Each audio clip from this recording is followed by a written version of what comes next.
question, there's no monolithic understanding of the Messiah in Judaism. And also, just if I may add, Rabbi, also, Yeah. hello, nice to see you. Even like, amongst like, in the Gospels, like Jesus, like totally like rubbed up against everybody's idea of what Messiah was, because everybody was disappointed with him. Jesus, Yeshua, like really challenged the notions of like, this, they were really hoping for this physical king that was going to come and save them from Rome.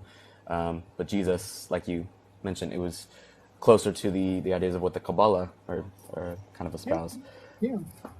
It was a thing. It's hard to deny anyone who reads the books of the prophets that they weren't talking about, there's verses in Tanakh that talk about God dwelling amongst man. Build me a house that I may dwell among you. It said that God would fight wars in our behalf. People took this literally.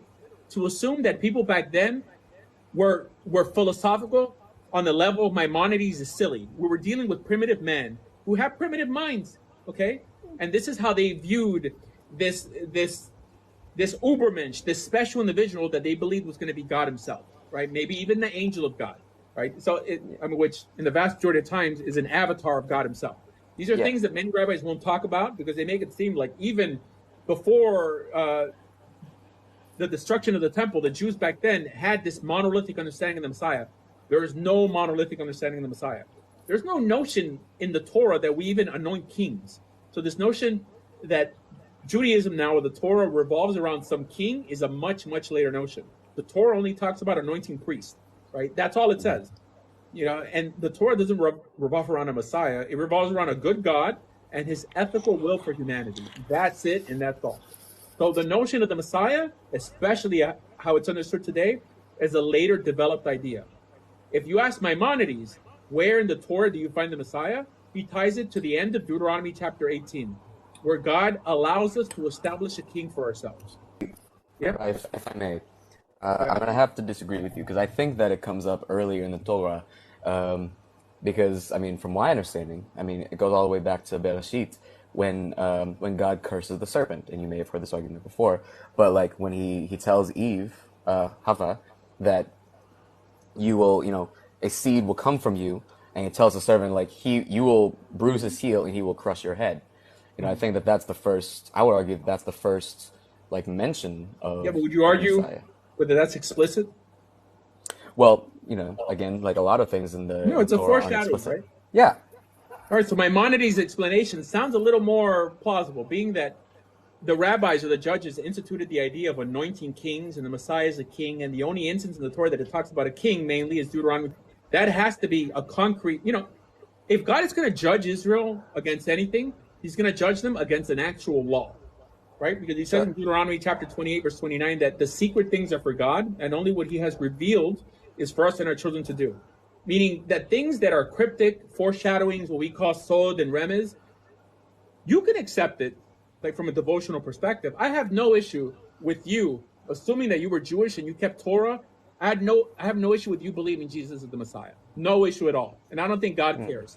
Okay. However, to say that God is going to judge all of Israel because we failed to accept your interpretation of a supposed foreshadowing on like of a cryptic verse, that kind of paints God as a bit of a cruel God. Well, I think, we see this though, like even when at Mount Sinai, after they make the golden calf, God gives, Israel a choice. Choose this day whom you will serve. Right. And he, allows Israel to choose. And yes, it's like, yes, they necessarily haven't been given the law yet, but you can say like, it's not about, okay, here's this very niche thing you have to believe. It's like, okay, at the end of the day, what has God said? And are we going to follow God where he leads, or are we going to reject him? That's ultimately, and the question is, okay, then how do we interpret that? Yeah.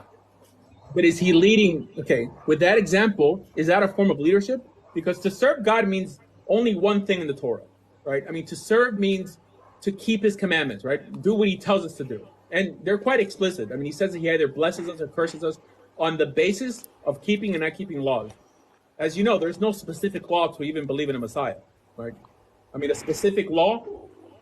Yeah, the thing is, from the Christian understanding, is that it's not like a it's not a commandment to follow Messiah. It's that Messiah is necessary to follow Torah. Because like even Israel, even when they were given the law, like their entire history, they didn't follow. Like the problem is, like you said, they had to keep getting prophets to follow Torah. And even Moses in Deuteronomy says, like, I know, basically paraphrasing, like, I know you won't follow this because your hearts are hard and you need new hearts, basically. That's the Christian understanding of Mashiach, is that like Yeah, that's the human condition, by the way. The human condition is that we fall down and we get back up. That's it. You know, however, God does refer to us as righteous in certain instances in our life, which means that we can be good enough, that we could keep Torah enough to find favor with God without some human sacrifice, because King David's called righteous, the prophets are called righteous. You know, so it seems that the way you please God is by your good deeds outweighing your bad deeds, right? Or then no one and can that's be righteous. and that's So that you know that would, if God even found Israel righteous enough to bring them back from Babylon, right, from our exile, he validated our religiosity without some human sacrifice to bring us back to the land of Israel, means that you can be good enough for God